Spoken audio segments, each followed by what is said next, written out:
Salmo 112 diz: aleluia, aleluia. Inicia o Salmo com essa alegria, o que nos demonstra que essa pessoa que vai escrever o Salmo é um filho da alegria, que já começa o Salmo com extrema alegria. Aleluia, diz ele. Aleluia. Bem-aventurado o homem que teme ao Senhor. Teme ao Senhor. O que é isso? É um ser humano que tem medo de Deus? É claro que não. Gente que tem medo de Deus não faz oração. Gente que tem medo de Deus não faz salmos. Gente que tem medo de Deus não ousa nada em relação aos céus. Só gente que não tem medo de Deus carrega o que as Escrituras chamam de o temor do Senhor, que é aquela consciência de que Deus é, e é amor, justiça, verdade, bondade, compaixão, fidelidade, que Ele é o Deus da luz, que Ele é o Deus das coisas que vencem as trevas. Isso é carregar no coração o temor do Senhor. O livro de Provérbios diz que o temor do Senhor consiste em deixar de lado a língua perversa, aquela língua que destrói relacionamentos, irmãos, que acaba com proximidades. Quem tem o temor do Senhor não interfere na vida do próximo, não mexe na existência do outro, se não for solicitado, ou apenas se ele estiver caindo num abismo. Do contrário, o temor do Senhor me faz pensar que eu não sou o Deus do meu próximo, por isso não me meterei na existência dele. O temor do Senhor consiste em se aborrecer a altivez, sabe, aquela atitude altiva sobre os outros. Chegou o rei, o ser superior, de um outro pedigree, de uma outra linhagem, de uma outra estirpe. Quem tem o temor do Senhor não carrega isso no ser, não carrega essa ilusão, nem tampouco a ilusão moral de ser superior, ou a ilusão ética. Quem tem o temor do Senhor não é judicioso contra o próximo. O temor do Senhor também destrói, acaba com a soberba no coração, com essa atitude de gente que anda como o diabo, porque se diz que a soberba foi o laço dele, foi a soberba, foi esse narcisismo autoglorificante que o derrubou e no fim derruba todo mundo. A história nos demonstra, nos conta as narrativas, nos traz as narrativas dos soberbos. E como todos eles acabaram, a soberba em si é o pior inimigo. O temor do Senhor não coexiste com a arrogância, com a soberba, com a altivez, com a língua maligna, ferina e que separa irmãos, separa o próximo, cria confusão, produz divisão. Quem faz isso não tem o temor do Senhor. Aí o crente diz, divisão na igreja, não é, Caio? Não, é divisão no mundo, divisão na terra, divisão entre humanos. Entendeu? Deus não conhece essa distinção de crente e não crente. Todos eles são filhos dele, a congregação de Deus está espalhada por toda a terra. E atualmente está com quase 8 bilhões de membros. 8 bilhões de membros. E é isso que você e eu precisamos saber. A congregação de Deus está espalhada e o mandamento de Deus é para ser praticado não em favor de um grupelho que se reúne nas quatro paredes do que você resolveu chamar casa de Deus. Não. É em toda a terra, por toda a terra, aonde se faz ouvir a sua voz, como diz o Salmo 19. É aí que essa grande congregação, como disse John Wesley, o mundo é a minha paróquia. Está aí essa congregação de Deus espalhada por toda a terra, a qual eu tenho que amar e na qual eu não devo ser um agente de divisão, de polarização, de desencontro, sob hipótese alguma, como a religião frequentemente faz. Chega para separar o suposto joio do suposto trigo, pecando contra Jesus, que disse: não toquem nisso, não façam assim. Não façam assim, porque quem pretende separar o joio do trigo é o joio, nunca é o trigo. Aprenda logo isso no seu coração para sempre. Aleluia, bem-aventurado o homem que teme ao Senhor. Esse é o temor do Senhor. E o temor do Senhor é definido na expressão seguinte, quando se afirma: e se comprais nos seus mandamentos. Se fosse um cara que tivesse medo de Deus, ele não teria prazer em Deus. Mas o temor do Senhor, que tira o medo de Deus do meu coração e me coloca consciência sobre a vontade de Deus, instila em mim a consciência de Deus. Por isso, se eu tenho o temor do Senhor, eu me comprazo. É a palavra que o pai usa em relação ao filho. Eis aí o meu filho amado em quem eu me comprazo. Ou seja, se comprais nos seus mandamentos, aquele que carrega o temor do Senhor reage aos mandamentos de Deus como Deus reage àqueles que têm prazer nos mandamentos de Deus, que vivem os mandamentos de Deus. Aquele que tem o temor do Senhor tem prazer na lei da vida. Não é uma questão moral para ele. Não é daquele tipo que, se viesse um anjo de verdade e dissesse: olhe, todos os mandamentos de Deus estão suspensos. Se alguém matar, não levará a culpa. Se alguém adulterar, não levará o peso. Se alguém mentir, não responderá diante de Deus.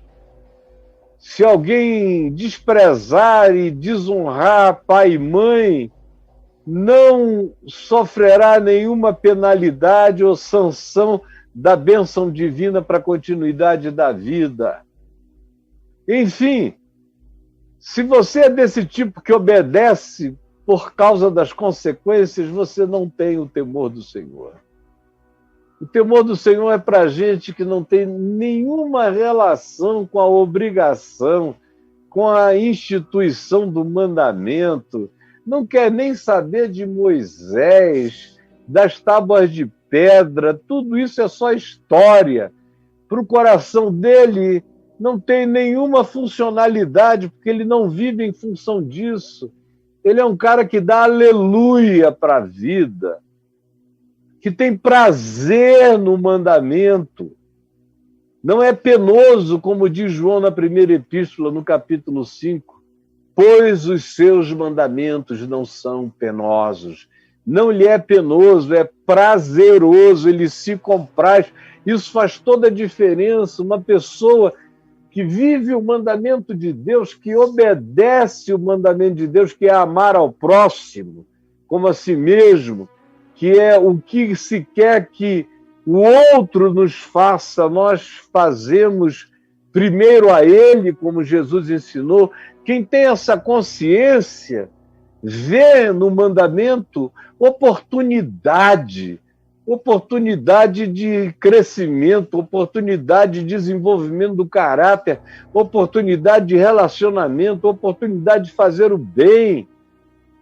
Ele não adultera porque ele ama aqueles que podem ser ofendidos pela traição.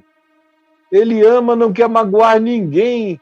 Ele ama a própria pessoa objeto do desejo ou da proposta e não quer usar ninguém e depois criar consequências infelizes para a vida, ainda que ninguém saiba. Esse segredo é devastador. Esse segredo é destruidor com o passar do tempo. Arruína, mesmo que ninguém saiba. Mas esse que tem o temor do Senhor se compraz na lei da vida, no Evangelho, nos seus mandamentos. Não é um peso, é um prazer, é um privilégio, é uma oportunidade, é uma porta aberta, é caminho de libertação, é forjamento do caráter, é a expansão da própria mente, que fica livre de ter que viver no carrossel da culpa, perdendo toda a sua energia criativa na mesmice da angústia culposa, e que agora, ao contrário, por não ter ido nessa direção e andado no caminho do prazer em Deus e no mandamento de Deus, salva a energia que se expande na mente, se expande na memória, se expande na criatividade, se expande em todas as direções. O mandamento de Deus me melhora, me aumenta, me poupa o colocar energia no fosso da morte e me faz um ente cuja mente só cresce porque não mente, só cresce. E aí ele diz, a sua descendência, os filhos dele, os que dele procederem, os que ele adote, os que ele crie, quem quer que dele proceda, a sua descendência será poderosa na terra. Isso é extraordinário, porque a pessoa é educada vendo Deus no pai, vendo Deus na mãe, vendo o amor de Deus sendo vivido, sentindo, discernindo que o mandamento de Deus não é uma obrigação, o mandamento de Deus é um privilégio. Esse conhecimento é ciência para a vida. Quem quer que seja educado vendo pai e mãe tratando a vida assim, se torna forte. Essa é a descendência dos poderosos, dos não esmagados, dos não culpados, dos não abusados, dos não intimidados, dos que não foram criados dizendo cuidado com o inferno, você não vai para o céu, Deus vai te castigar, a mão do Senhor vai pesar, o inimigo abriu porta, ganhou legalidade para agir na sua vida, porque você, ao invés de ir ao culto, foi ao cinema, deu legalidade ao inimigo, porque ao invés de tomar apenas um banho, aproveitou e junto com o banho, homenageou alguma menina do seu interesse erótico de maneira masturbatória. Por isso você deu legalidade ao Senhor. Aí o cara cresce desesperado nessa casa, onde o diabo ganha legalidade ante qualquer coisa que eu faça, e tudo é ameaçador. Deus é um perigo, Deus é pavoroso, Deus é horroroso. E aqui entre nós, a maioria foi criado assim, criado sob a batuta, sob os auspícios do Deus do pânico, do Deus do medo, do Deus do terror, do Deus da culpa, do Deus da angústia, do Deus da morte.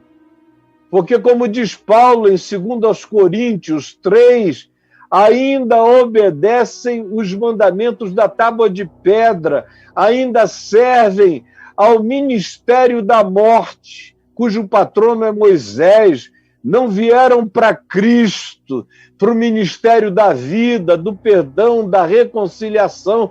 Por isso foram criados sob a agonia pavorosa, praticada e ensinada em nome de Deus.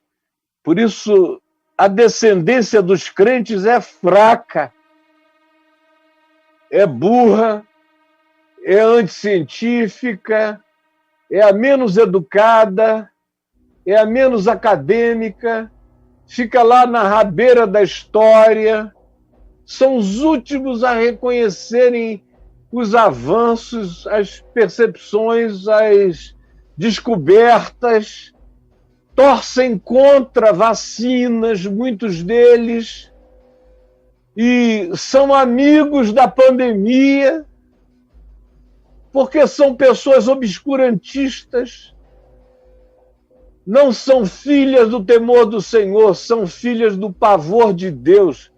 Por isso, ao invés de se transformarem em gente forte, se tornam em pessoas fracas.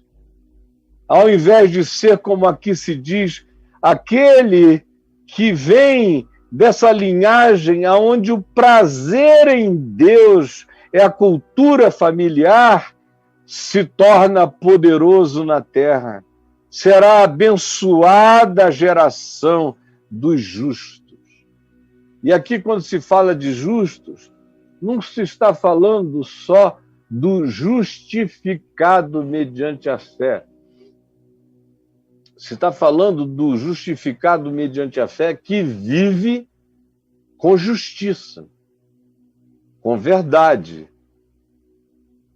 com prazer na luz e não na treva, com prazer na transparência e não da obscuridade, com prazer na verdade e não na narrativa enganosa produzida para aqueles que querem sorver e beber a largos sorvos os enganos produzidos dos gabinetes do ódio ou da dissimulação.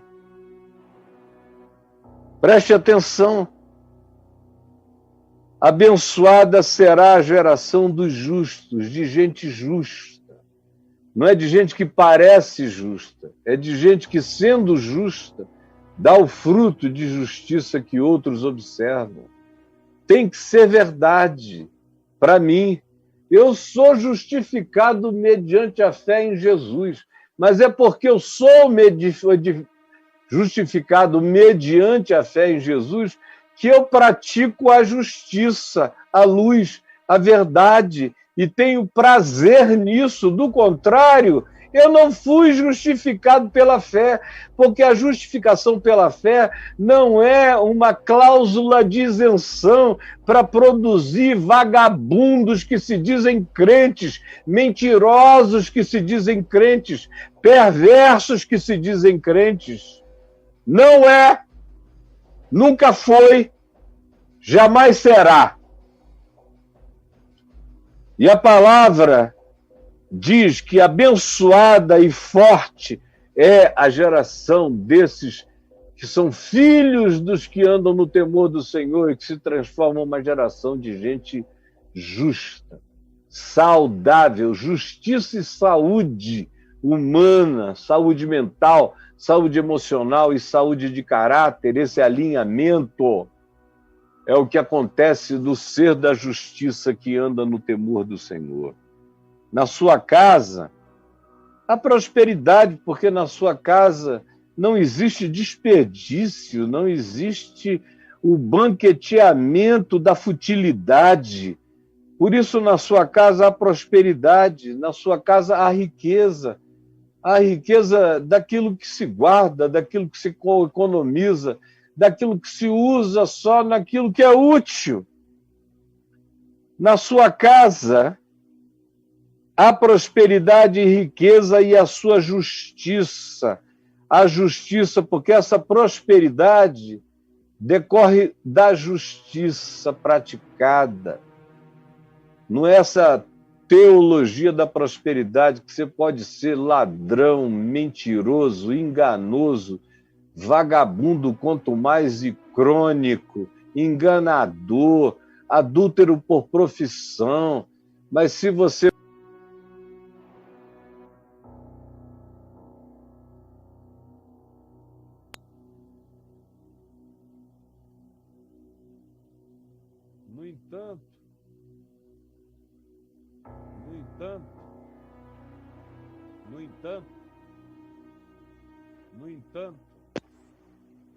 No entanto, se você praticar a magia da teologia da prosperidade, entrar e fizer seus sacrifícios, suas campanhas, não interessa de onde você está vindo, se você está vindo do prostíbulo onde você vai, por absoluto compromisso com o que você faz lá, e não é profissional, não é. É a sua doença sendo manifesta. E aí você entra numa fila, numa campanha de teologia da prosperidade e acha que é Deus quem está te abençoando. Quem está te abençoando é a estatística, é a sugestão. E é essa obsessão de fazer até enriquecer, mas não tem nada a ver com a justiça. Às vezes é fazer a prática da injustiça, muitas vezes é roubando e é na perversidade, e o indivíduo diz que Deus o está abençoando. Não é disso que se está falando. Na sua casa há prosperidade, porque na sua casa há justiça.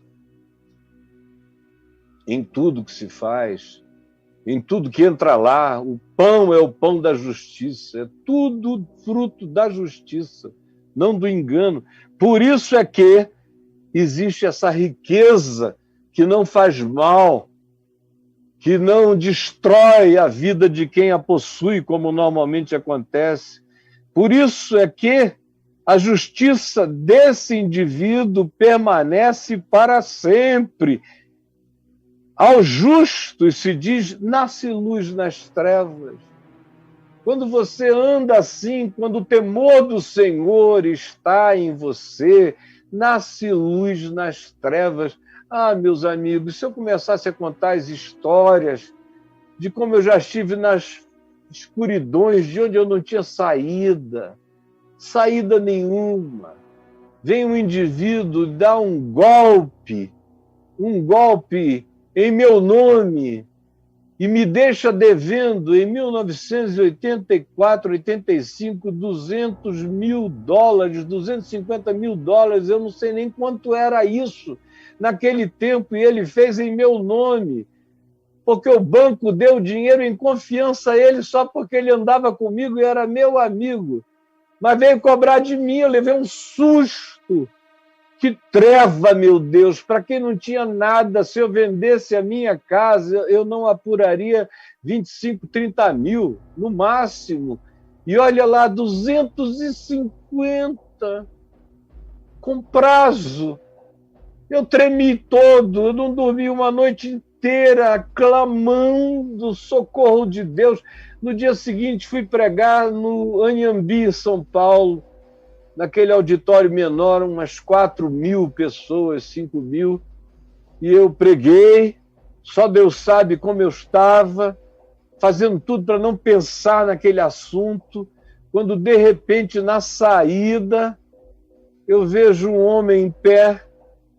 Ele é meu amigo querido, como eu gostaria que ele estivesse assistindo agora, eventualmente ele não está, ele é um executivo ocupadíssimo, mas ele estava em pé e eu não o conhecia, ele bem jovem, eu também. eu devia ter uns 29 anos, estava pregando o Evangelho há 11 anos, e leva uma dessa na canela. Aí tem aquele moço, um executivo, que devia ter uns 36, 35 no máximo, vestido alinhadamente, e quando eu ia passando, eu saí pelos fundos, porque naquele tempo a ponte aérea Rio-São Paulo funcionava até 11h30 da noite, naqueles eletras. Então, se você acabasse de pregar às 9h30, ainda dava tempo de dormir em casa.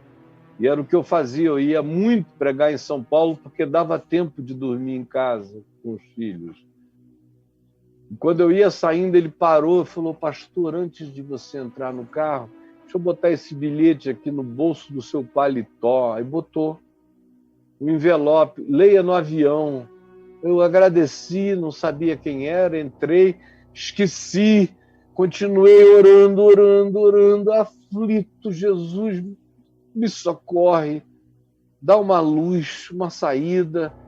Aí dentro do avião eu me lembrei dele, falei: aquilo pediu para eu ler, deve ser algum pedido de oração, como normalmente enchem os meus bolsos de pedidos de oração. Aí eu peguei, quando eu tirei, era um cheque no valor de $250 mil, $200 mil, do que eu precisava, enfim. Você pode imaginar, naquele tempo eram milhões e milhões e milhões da moeda vigente. Naquele tempo, eu cheguei em casa no dia seguinte, paguei ao banco com o mesmo cheque, com uma felicidade enorme no meu coração, porque aos justos nasce luz nas trevas. E aí eu posso sair contando histórias até não acabar mais, dos livramentos, porque aos justos nasce luz nas trevas. Você sem ter o que comer, e uma família inteira para sustentar, e ninguém para te ajudar. De repente liga um do nada: Caio, você está precisando de algum dinheiro para sobreviver? Eu falei: é só o que eu estou precisando. Então manda a tua conta. Lá foi a conta, ele deposita. No mesmo dia, o outro liga: Caio, estava orando e fiquei preocupado se você tem dinheiro para se sustentar. No mundo, na igreja, todo mundo dizia que eu era milionário. E eu não tinha dinheiro para comer, porque eu tinha servido a Deus no Evangelho sem me apropriar de nada, de ninguém, nem de coisa alguma. Aí não tinha nada.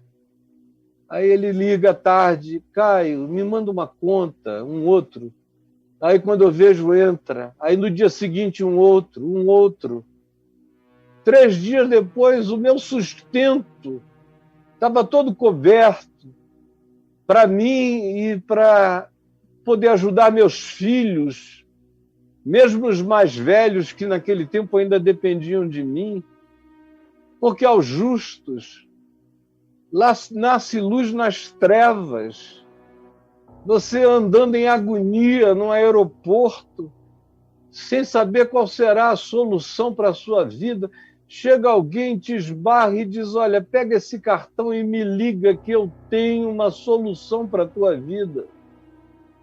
E eu até esqueci, quando foi à tarde, liguei, e lá estava uma solução inimaginável para os meus problemas, porque aos justos nasce luz nas trevas.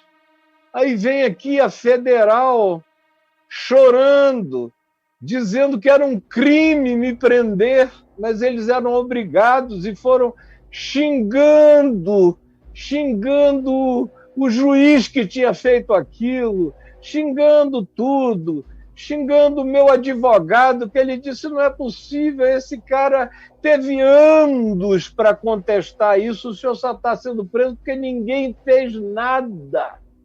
O senhor tem um advogado? Eu falei: tem. Pois é, ele não fez nada, e o senhor está sendo preso porque ele não fez nada. Isso aqui não existe, nem é razão para isso.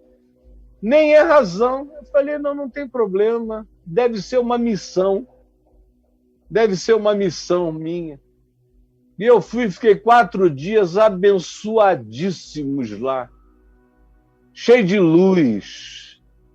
Como disse um dos apenados comigo, disse, olha, você entrou e foi um facho de luz, um trem de luz que atravessou aquela papuda. Eu nunca vi nada igual. Onde você passava era luz, era graça, era choro, era emoção, era gente quebrantada, e você se dando.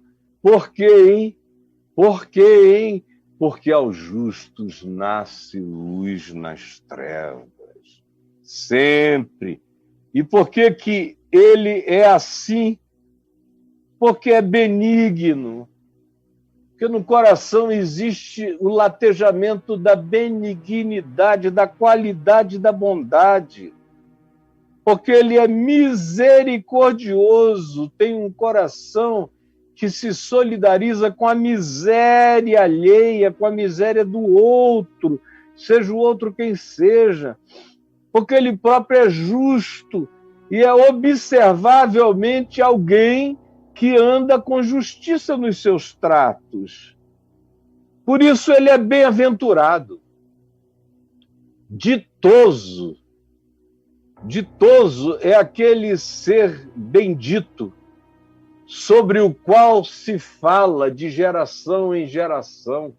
O ser bendito, cuja memória é contada, que depois de morre continua a ser uma bênção. Ele vira ditado, ele vira o ditado da felicidade, ele vira o ditado da bem-aventurança. Ditoso, feliz, o homem que se compadece e empresta. Quando você se compadece e empresta, já é uma maravilha, você socorreu o desesperado. Mas melhor mesmo é quando você se compadece e dá. E dá.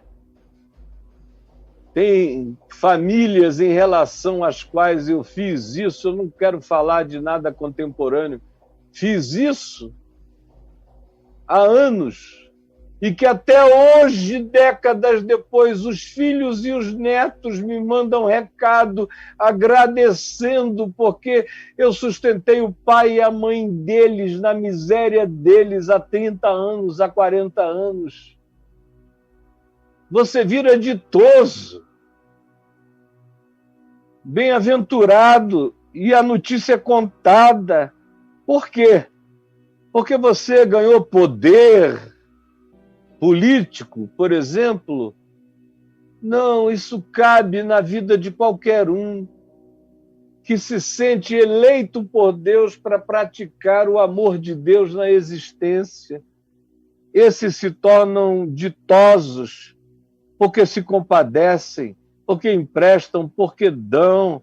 Por isso, eles defenderão a sua causa em juízo. Todos se levantarão para dizer, ele não, isso é absurdo. Isso é absurdo. Quando aprontarem contra você, não poderão te deter, porque todos dirão, isto é absurdo. Ele não. Será guardado em memória eterna. Jamais será abalado, mesmo que qualquer coisa lhe aconteça, ele se torna um ente para além de ser abalado. E será tido em memória eterna, será inabalável. Porque não se atemoriza de mais notícias, ele aprendeu que está coberto pela luz de Deus, que Deus é com ele, é sócio dele, é parceiro dele, é o pai dele, é o irmão mais velho dele, é a família dele, é o melhor amigo dele. É assim que eu quero viver todos os dias da minha vida. Por isso, Pela misericórdia de Deus, eu não tenho me atemorizado de más notícias, em nome de Jesus, de nenhuma má notícia, porque eu sei que o Senhor é por mim. Você anda na luz, não se atemoriza de más notícias. Seu coração, suas emoções ficam firmes. Você vai aprendendo a se tornar profundamente resiliente na sua perseverança. Você se torna resistente. Você vai ganhando a rigidez da justiça. Você vai ganhando a vitória da luz que é invencível e que habita você. Por isso você não se atemoriza mais de más notícias e o seu coração se torna firme, confiante do Senhor. Você vive, passa pelo dia mal, como diz Paulo aos Efésios no capítulo 6, e permanece inabalável. Olha só o que se diz. O seu coração bem firmado na promessa, na confiança, na verdade e na imutabilidade do caráter de Deus e do compromisso dele comigo. Se eu creio assim, eu não temo nada, nada. E mais, eu ainda vivo para ver a justiça de Deus se cumprir na vida daqueles que fizeram tudo para me destruir, para acabar comigo, para me abalar. Eu não desejo nenhum mal a eles. Aqui se diz no Salmo, e o Salmo é pré-Cristo. Por isso, apesar de ser um evangelho puro, na antiguidade, quando ele foi escrito, aí por volta de 900 anos, 800 anos ou até 700 anos antes de Jesus, ainda era normal para as pessoas justas esperarem que a injustiça do outro se manifestasse e eles tinham o desejo de que a justiça de Deus caísse na cabeça dos demais. Em Jesus, não é mais assim. Em Jesus, eu não digo mais como esse salmo diz aqui. O seu coração bem firmado não teme. Isso o Evangelho me ensina. Não temais, sou eu estou aqui. Não temam ninguém. Atravessem o vale da sombra da morte, sabendo que eu estou com vocês. No entanto, esse até ver cumprido nos seus adversários o seu desejo, em Cristo, na cruz, não existe. Ao contrário, eu oro pelo meu inimigo, eu peço que ele se converta, ao invés de que ele se arrebente. Eu peço que ele seja transformado, ao invés de ser esfolado em praça pública. Todos eles, qualquer um deles, enquanto viver, terá a minha oração em Jesus, abençoando o meu inimigo e orando por aquele que me persegue. Eu não o abençoo para que ele fique forte na sua maldade. Eu o abençoo para que ele se enterneça, se quebrante e se converta. No mais, o Salmo está todo na validade de quem ler a Escritura tendo Jesus como chave hermenêutica. Distribui, dá aos pobres. Esse próspero cresce, não só para emprestar, ele cresce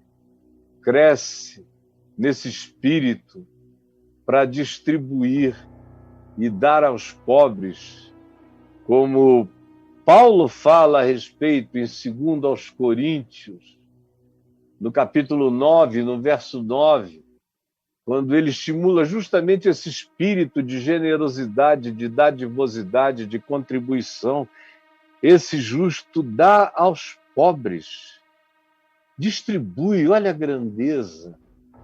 É uma distribuição, chegou e abriu o caminhão e foi dando.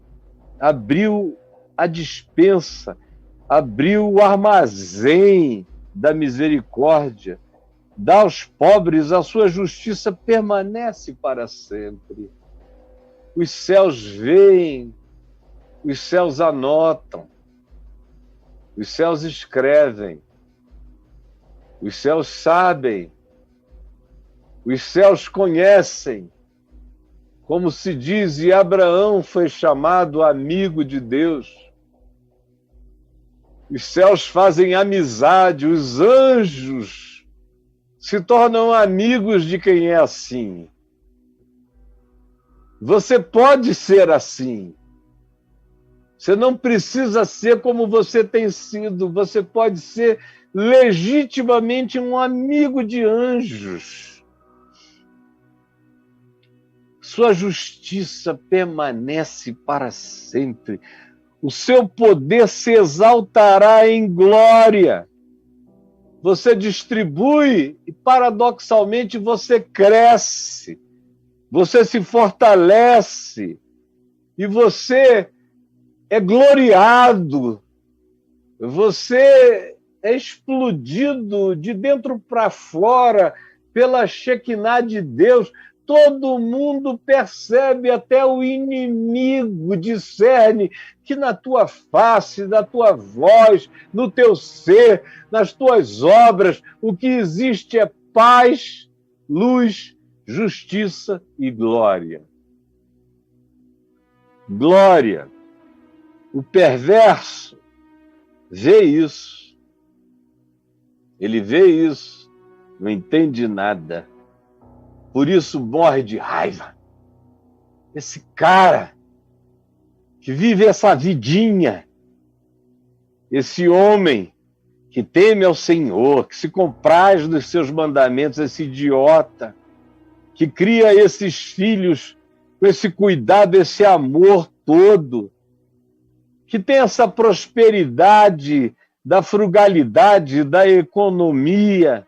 Acabou que ele tem, sim, ele tem uma vida estável, mas é fruto de quem não aproveitou nada. É uma justiça só para ele se sentir melhor e maior do que nós. Fica dando uma de bonzinho, de misericordioso, de compassivo, fica emprestando para aparecer. Quando é levado a juízo, fica tranquilo porque acha que alguém vai defender. Ele é abominável, tenho raiva dele. E fica ainda dando aos pobres, viciando os pobres. Quem dá aos pobres cria um monte de gente viciada. É isso que o perverso diz. É assim que o perverso, por exemplo, olha para mim, olha para tantos quantos vivam assim. O perverso vê isso e fica cheio de raiva. Raiva.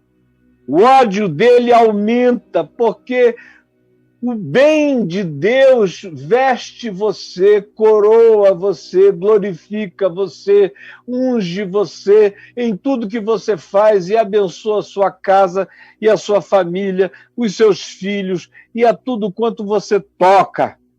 O perverso fica com raiva, com inveja, range os dentes, o inferno do ranger dos dentes começa assim na vida do perverso. Ele já carrega o inferno no coração, range os dentes de raiva, porque o inferno o habita, range os dentes e se consome, acaba adoecendo, se consome de raiva. Raiva do justo mata o perverso. É o que diz o Salmo, range os dentes e se consome. E o desejo da maldade deles perecerá com eles, que serão consumidos. tragados pela doença das suas próprias raivas e maldades. Não poderia haver psicologia de natureza coletiva e perene mais poderosa do que essa. Jesus, de novo, eu li e interpretei com singeleza e pureza a tua palavra. E eu peço que agora ninguém a segure e que ela seja compartilhada com milhares, com milhões de pessoas e que elas provoquem mudanças, libertações, curas, transformações, conversões, quebrantamentos, que ela santifique o justo e que ela faça crescer o temor do Senhor e com ele a sabedoria que aumenta, a inteligência que cresce, a segurança que se aprofunda e a inabalabilidade